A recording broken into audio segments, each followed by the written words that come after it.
All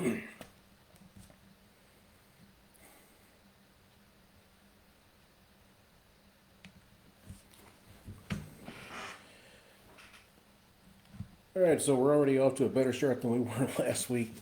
So I'm gonna go ahead and get started. Today I'm talking about Scotland. You know, it's a very poetic country, a lot of romantic history. If you think about Scotland fighting for their freedom from England, you've had poets, authors who have all come from Scotland. It is a very romantic country, steeped in history, and we're going to go over some of that and how that all kind of ties into what I can do for you as far as planning a trip. So, once again, I am a travel advisor. I do not consider myself a travel agent.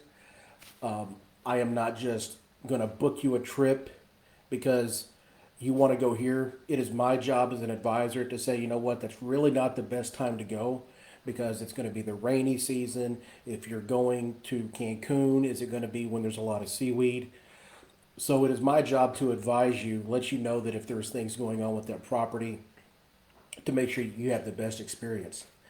What I offer you as a travel advisor is, as always, there will never be any fees for any of my services. I get paid commission by the vendors, so by not charging you a fee, that allows you to upscale your experience, whether it's a different room, a better tour. Those are things that I'm able to offer you. The hotels, they know that as a travel advisor, my job is to put people into their property. They see you as a one-time guest, but they see me as a repeat customer. So they want to make you happy because they know if you're not happy, then I'm not going to be happy, and I won't put somebody in their property and they go on my do not sell list. So it helps provide a little insurance for you that you're going to have a good experience at the property. And when I go and I look for prices for you, I'm not just looking at Expedia. I'm looking at a multitude of places. I posted an article earlier this week where Lux Rally Travel, my host agency, was actually highlighted in Travel Weekly because of a system that our CEO has put in place where we're able to pull from a lot of different booking sites at once so that we're able to offer the best rate to our clients and get you the benefits to go along with that. So enough about what I kind of bring to you. A lot of you have already seen me talk about this in the past. But when I'm done, I'm going to go ahead and I'm going to put this on YouTube as well as Facebook. So if you're so inclined, like and subscribe to my YouTube channel. I'm going to go ahead and put that down into the comments when this is done. So jumping in, Scotland, the poetic land of Caledonia. When we look at this, this here is Stirling Bridge. So for those that have seen Braveheart, where William Wallace is able to rally the Scots and they're able to beat the English, it was very much of a strategic play by the Scots. This is obviously not the bridge that goes back almost 1,000 years, but what the Scots did is they lured the English across, and then the Scots attacked them, and there was only one way for the English to retreat, and it was basically this bottleneck of this bridge. So they still had troops coming at them. They couldn't retreat, so it was an easy win for the Scots. This bridge, it's Stirling Bridge. You'll be able to find it when you actually visit Stirling. It is a very peaceful and green city. I went back in 2003 and I was just awestruck with just the depth of green everywhere you looked. And it's a fantastic place to visit, and I'll talk about that as we get in. So, looking at where we're going to kind of look at today. So, starting here along the border with Scotland and England, you have a place called Hadrian's Wall. I'll talk about that. Then we will get up into Edinburgh, Stirling. Over here is where St. Andrews is. Those that love golf know the historic significance of St. Andrews. I just highlighted one distillery for whiskey, and that is over here. And then, you start getting up into the Highlands. And then over here, I wanted to highlight the Isle of Skye. My cousin actually pointed this out to me. Somebody's looking for a trip, and I haven't been to this far north in Scotland, but it was a good learning experience for me, and I really went back and actually revised my presentation to be able to highlight the Isle of Skye. So, looking at this, this was basically the thumbnail for the presentation, and this is Hadrian's Wall, and this was built by the Emperor Hadrian because, as you know from Braveheart, and there's a lot of poetic license that's been taken with that movie, but a lot of the Roman culture, the Norse, they kind of felt that that was the end of where civilized people could live. So Hadrian had this wall built, and there are fortresses and just buildings that were built along there to house the guards and their families, and just basically like small towns. And it stretches from one side of the British Isle over to the other one, and it stretches, depending on the reference you look at, 73 to 84 miles. It's and they actually called this World's End, and World's End plays into several things that go into Scotland lore, and I'll talk about one of those here in a second when we get to Edinburgh, because it was the place where I had the national dish of Scotland. But this is a good place if you were just kind of wanting to trek through Scotland. This is a good place to start. Like I said, you start here and you would work your way north. Okay. The next place is Edinburgh. There is a lot to see in Edinburgh. You could probably spend a few days there and actually use it as a base of operation, if you will, when you are looking to do things in Scotland. Stirling, we saw Stirling Bridge at the beginning. That's only an hour away from Edinburgh. You take the train. I think when we did this a few years ago, it was only 2 or 3 stops, but it takes about an hour to get there, and it's a real smooth ride. We'll talk about the transit within Scotland here in a second. But if you look here, this is Edinburgh Castle. So this is one of the few castles in Europe that were not, or at least in England, that were never conquered, or the UK were never conquered. Because do not say that Scotland is England. It is a part of the United Kingdom. England is one country, Scotland is another country. So it is very important that you do make that distinction. But it did undergo a significant siege, but Edinburgh Castle was never conquered by an enemy force. This other thing that we're looking at here, this is the Scott Memorial. Sir Walter Scott, probably one of the best poets and writers to come out of Scotland, was from Edinburgh, and they erected this memorial, and it's really kind of where Old Town and New Town sort of begin. It's right next to the train station, and it's hard to miss because it is just shoot straight up from the middle of nothing. But it is definitely a place to visit when you do go to Edinburgh. Let's see. Whoops, sorry.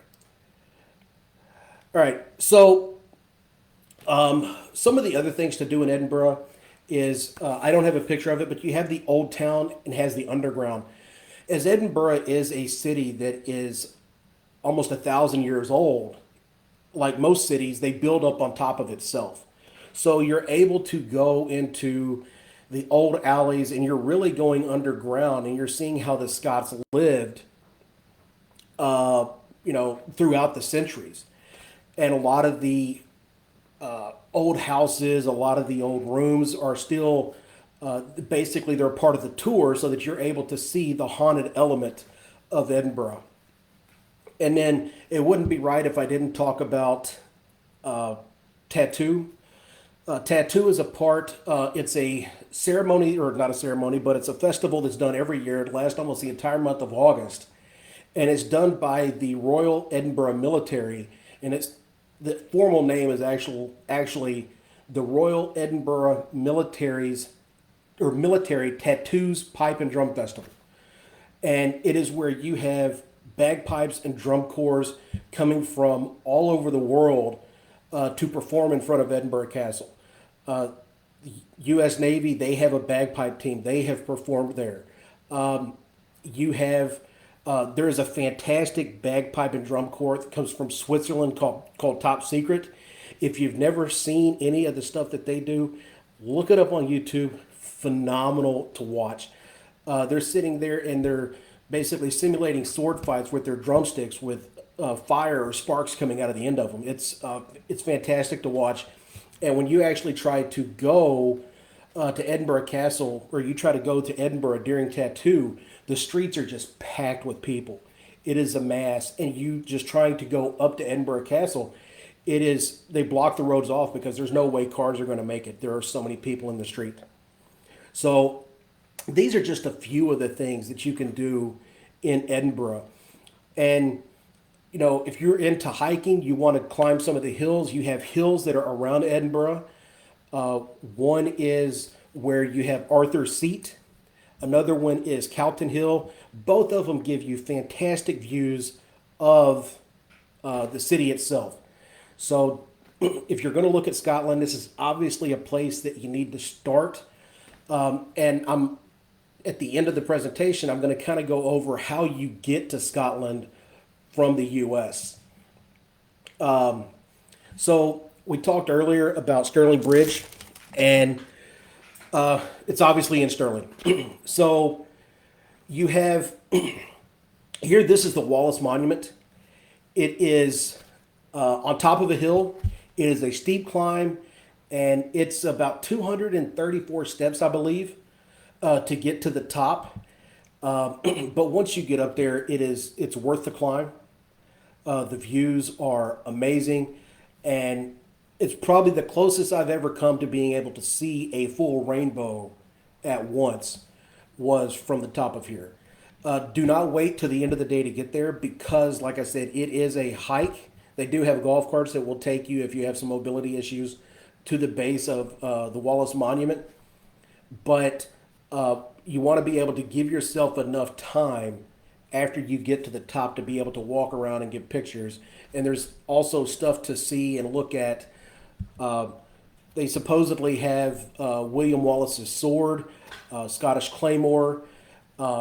Legend has it that when they built the claymores in the time of Wallace, that the length of the blade would be the height of a man from his shoulders to his feet. And so when you look at the size of this sword, Wallace was a massive person.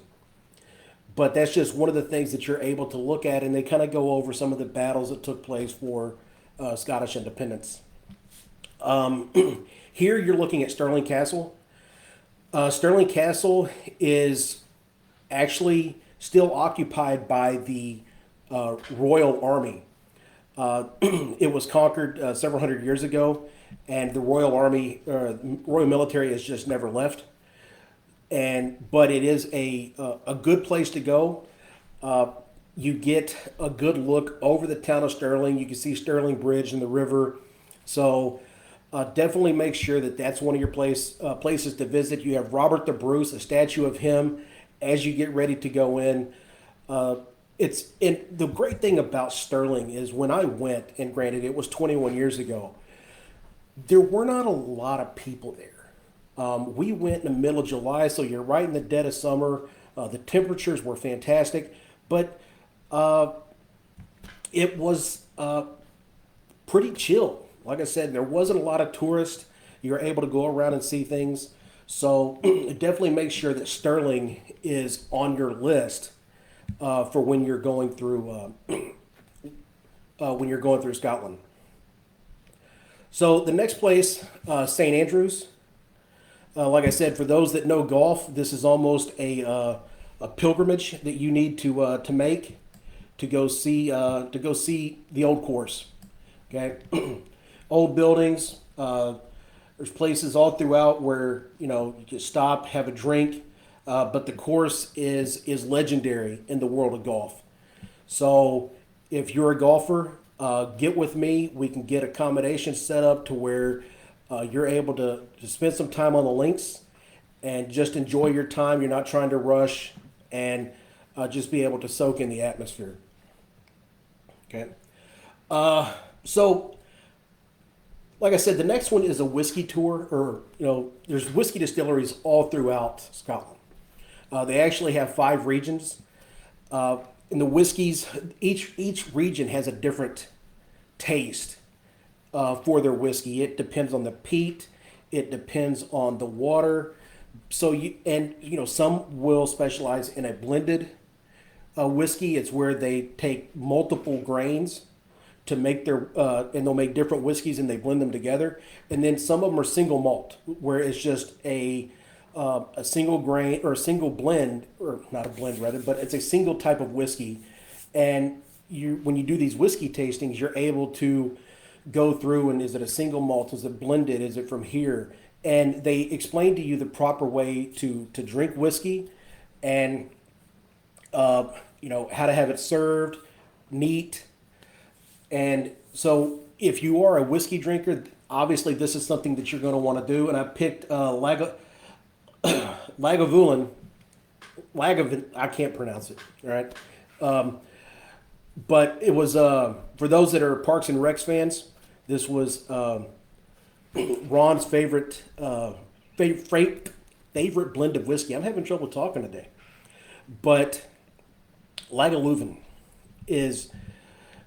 was definitely his favorite, and he even visited it when they went to the UK in the show. One other thing to note: whiskey in Scotland is spelt without an E. It is Whisky. Whiskey with an E is the U.S. Whiskey and bourbon. So do not make the mistake of spelling Scottish whiskey or Scotch with an E. So the next place is, we make our way further north, is I think a lot of the romanticism with Scotland, outside of the history of their battle for independence from England, is obviously the Highlands. And it's a beautiful place, and especially if you're from the U.S., you're not able to really see the landscape the way the Highlands are formed. And people want to go; they just want to stay there. Some people want to hike. There are trails that go through the Highlands. Some of them you would just hike for a day and then come back to your starting point. Some of them, if you're really wanting to get the feel for it, you're looking at 7 to 14 days to hike it. You're going to camp in, camp out, and it's really a good way to get in touch with nature. The air is very clean.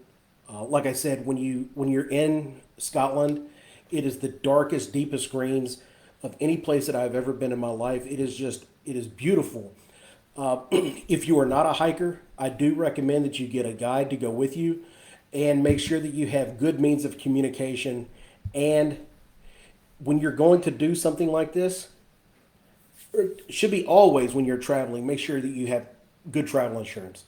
But if you're going to be doing something adventurous like this, or something of a high activity level, you want to make sure that you have the travel insurance, because if you are injured and you have to be evacuated by helicopter or ambulance, those are not cheap. You're looking at tens of thousands, if not over $100,000, and an accident like that could bankrupt somebody.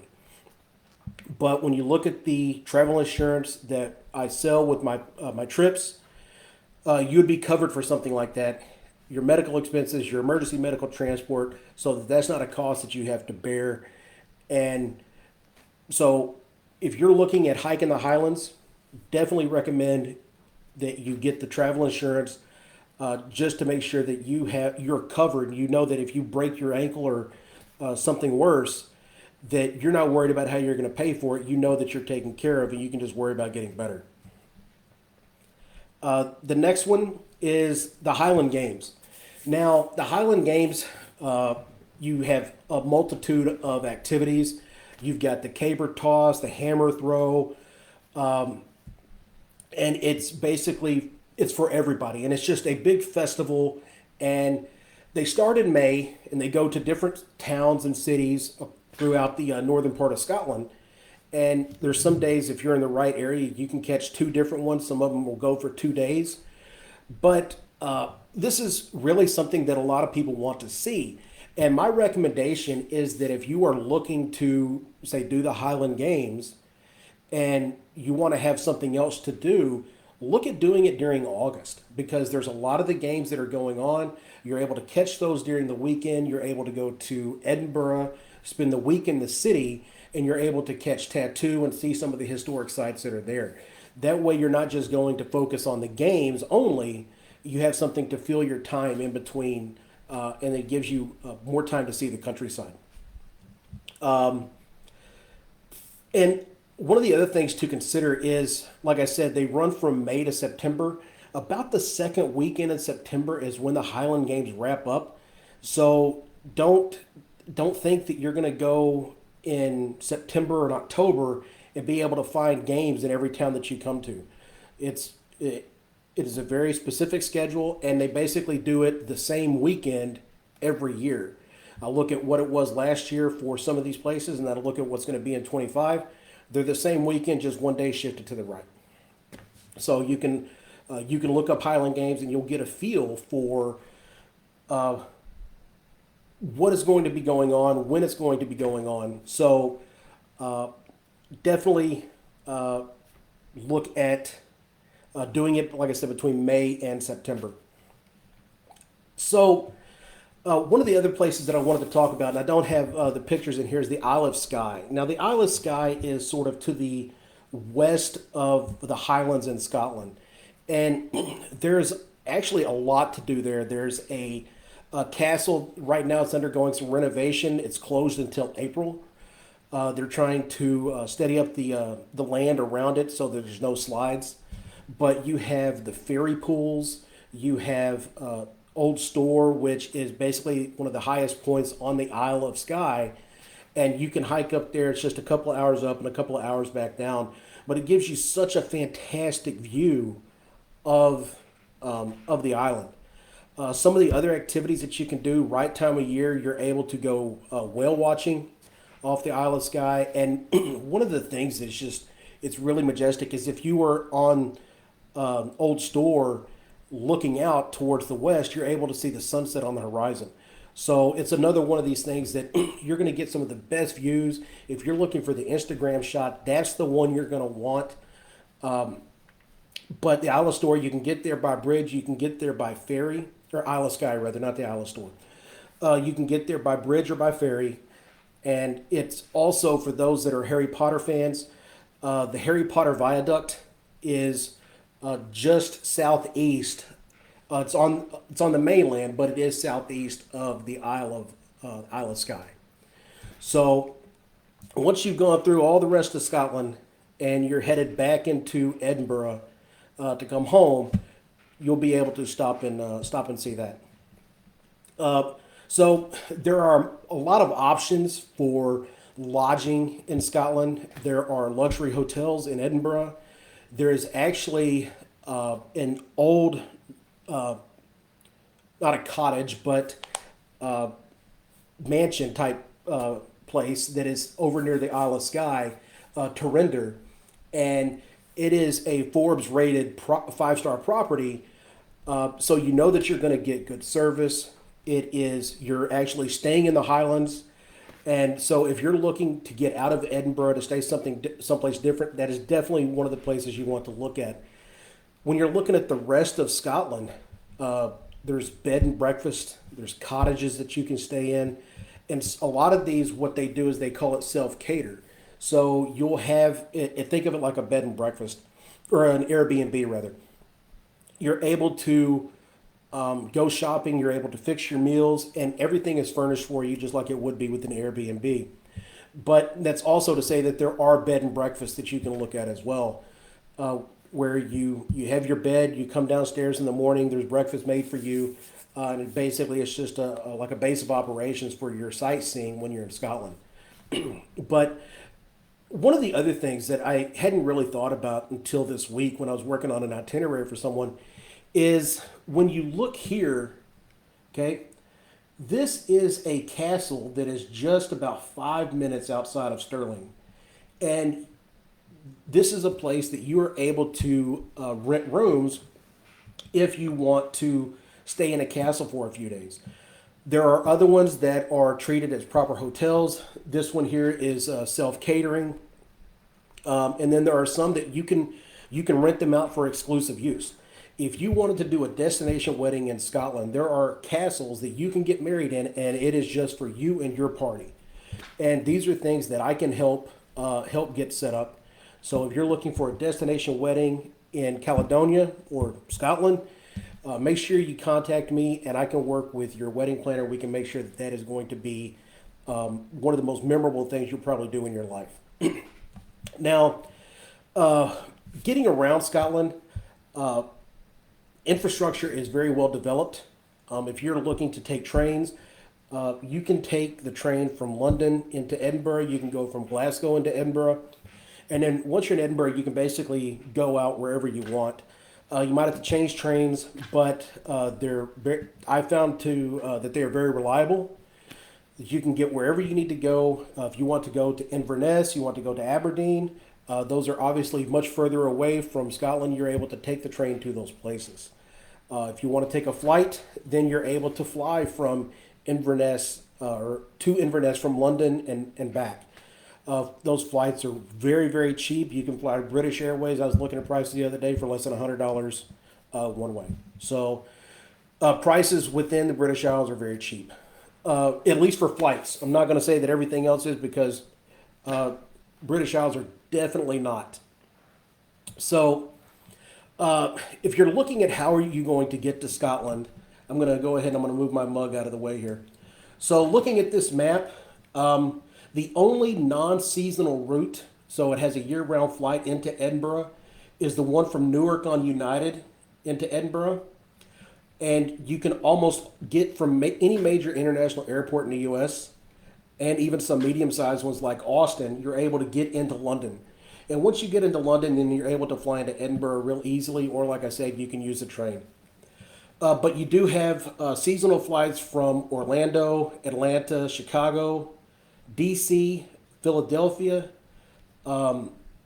JFK, and Boston.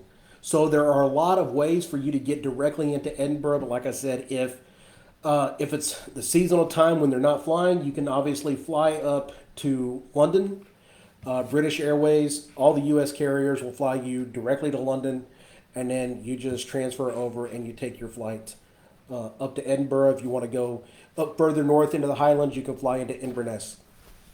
So I hope that looking at this, it kind of gives you a flavor for what you can do, what you can see when you do go to Scotland. For those that I know that's one of the places that a lot of people have expressed interest in going, but it's what do I do? How much time do you need? And you need as much time as you could possibly want, because there are a ton of things to actually do in Scotland. There are lots of hiking trails. There are the castles. If you're just doing the whiskey tastings, you can do that. Then you can go to Edinburgh and see some history. I mentioned earlier at the beginning about the World's End, and I said I was going to talk about it when I discussed Edinburgh, and I forgot. But there is a tavern in Edinburgh called World's End, and when I went 20 years ago, I had the national dish of Scotland. My wife does not like it, but it is haggis, neeps, and tatties. Haggis is a oat and sausage concoction that is made in Scotland. I will let you look it up. I'm not going to go into the details of how it's made. As the old saying goes, you don't want to know how the sausage is made. Just know that it's really good. And then the neeps are mashed turnips, and tatties are mashed potatoes, and you can get it with either cheese or a whiskey sauce, and it is fantastic. If you go to Scotland, you've got to have haggis. Like I said, it is the national dish. The other thing is fried Mars bars. That's where they started. They started in Scotland. And then fish and chips. Fish and chips served on newspaper, malt vinegar, and some salt. You can't go wrong. So those are some of the foods that you want to try when you get there. So if you're interested, like I said, I have an itinerary that I just worked on this week. And what I can do is you can do as much as you want. You can take stuff away if you want to spend more time in another place.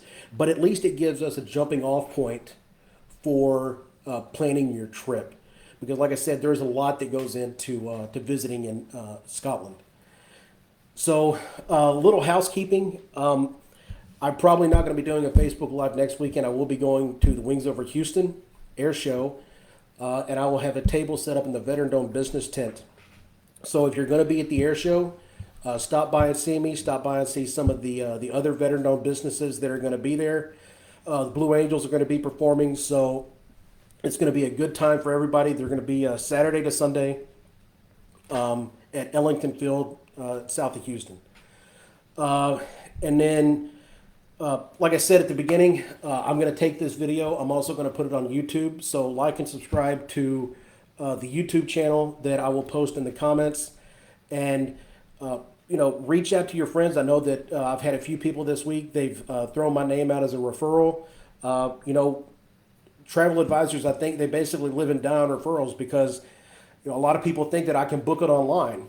But when you actually think about it, a travel advisor is going to take the headache out of planning the trip for you, because this itinerary that I put together, I did in 3 hours, but it's because I know where to go and know what to look for.